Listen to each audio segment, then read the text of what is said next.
किसी शहर के रेलवे स्टेशन पर एक भिखारी रहता था। वह वहां आने जाने वाली रेलगाड़ियों में बैठे यात्रियों से भीख मांगकर अपना पेट भरता था। एक दिन जब वह भीख मांग रहा था तो सूट बूट पहने एक लंबा सा व्यक्ति उसे दिखा। उसने सोचा कि यह व्यक्ति बहुत अमीर लगता है, इससे भीख मांगने पर यह मुझे जरूर अच्छे पैसे देगा। वह उस लंबे व्यक्ति से भीख मांगने लगा। भिखारी को देखकर उस लंबे व्यक्ति ने कहा, तुम हमेशा मांगते ही रहते हो, क्या कभी किसी को कुछ देते भी हो? भिखारी बोला, साहब मैं तो भिखारी हूँ, हमेशा लोगों से मांगता ही रहता हूँ, मेरी इतनी औकात कहाँ कि किसी को कुछ दे सकूं। लंबा व्यक्ति बोला, जब किसी को कुछ दे नहीं सकते तो तुम्हें मांगने का भी कोई हक नहीं है। मैं एक बिजनेसमैन हूँ और लेन देन में ही विश्वास करता हूँ। अगर तुम्हारे पास मुझे कुछ देने को हो तभी मैं तुम्हें बदले में कुछ दे सकता हूँ। इतना कहकर वह लंबा आदमी ट्रेन में बैठकर चला गया। इधर भिखारी उसकी कही गई बात के बारे में सोचने लगा।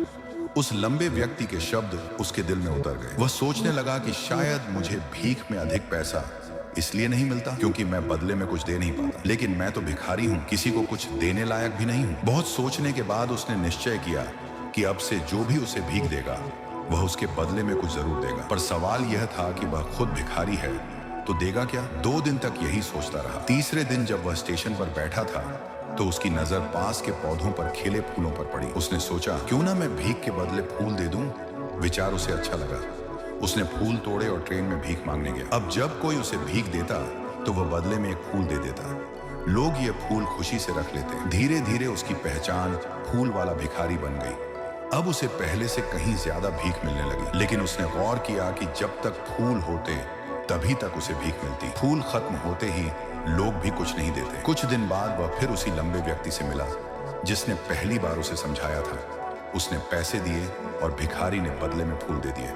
लंबा व्यक्ति मुस्कुराया और बोला, वाह, अब तुम भी मेरी तरह एक बिजनेसमैन बन गए हो। यह सुनकर भिखारी के भीतर नई रोशनी आ गई। उसने समझ लिया कि वह भिखारी नहीं बल्कि एक छोटा व्यापारी बन चुका है। उसने फूलों को बेचना शुरू कर दिया। धीरे धीरे उसने अपने पास की कमाई से और फूल खरीदे और फूलों का बड़ा बिजनेस खड़ा कर लिया। 6 महीने बाद वही स्टेशन 2 आदमी सूट बूट में यात्रा कर रहे थे। उनमें से एक ने मुस्कुराकर कहा, क्या आपने मुझे पहचाना?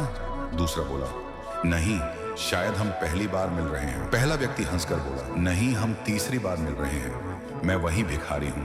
पहली बार आपने मुझे जीवन का असली नियम बताया था और दूसरी बार मुझे मेरी पहचान कराई थी। दूसरा व्यक्ति चौंक गया और बोला, ओह, याद आया, तुम वही भिखारी हो जिसे मैंने एक बार भीख देने से मना कर दिया था और दूसरी बार मैंने तुमसे फूल खरीदे थे, लेकिन अब तुम सूट बूट में कहां जा रहे हो? पहला व्यक्ति बोला, आज मैं भिखारी नहीं बल्कि फूलों का एक बड़ा बिजनेसमैन हूं। इसी काम से दूसरे शहर जा रहा हूं। फिर वह बोला, आपने मुझे पहली मुलाकात में यह सिखाया था कि जीवन में हमें तभी कुछ मिलता है जब हम कुछ देते हैं। दूसरी बार आपने बताया कि मैं वास्तव में भिखारी नहीं बल्कि एक व्यापारी हूं। बस वहीं से मेरी सोच बदल गई। लोग मुझसे भीख नहीं ले रहे थे बल्कि फूल खरीद रहे थे। मैंने उस पैसों से फूलों का व्यापार शुरू किया और आज मैं सफल बिजनेसमैन हूं। दोनों बिजनेसमैन हंसते हुए अपने अपने रास्ते चले गए। कहानी का सार, यह कहानी हमें सिखाती है कि सफलता हमारी सोच में छिपी होती है। अगर हम खुद को हमेशा छोटा मानेंगे तो छोटे ही रहेंगे, लेकिन जब हम अपनी सोच बदल लेते हैं और खुद पर विश्वास करते हैं तब हमारी जिंदगी बदल जाती है। सफलता पाने के लिए अपनी सोच को बड़ा बनाइए, आत्मसम्मान जगाइए और देखिए कैसे आप ऊंचाइयों तक पहुंच जाते हैं।